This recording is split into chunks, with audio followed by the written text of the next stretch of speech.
start কৰিলোঁ একদম কিচেনৰ পৰা আৰু দেখিছেনে আমি দুইজনী আজি ৰেডি টু কুক আজি কি স্পেচিয়েল বনাওঁ আহক আপোনালোকক দেখাই যাওঁ আৰু এইফালে সিনাই চিকেন ফ্ৰাই কৰি আছে আৰু লগতে মই তাইক কাটি দিলোঁ আলু কোমোৰা পিঁয়াজ জলকীয়া গোটেইখিনি ৰেডি কৰি দিলোঁ তাইক আৰু এইফালে তাই একদম ৰেডি বনাবলৈ আৰু মই বনাব লৈছোঁ পোলাও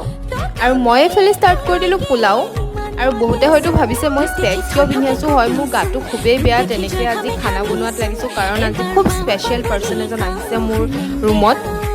এইফালে কোমোৰা চিকেন ৰেডি হৈ আছে এইফালে মোৰ পোলাও অলমষ্ট ৰেডি এইফালে ঢাকনা মাৰি দিম আৰু চিটি মাৰিব দিম আৰু লেটছ চি কেনেকুৱা হয় আমাৰ খানা আজি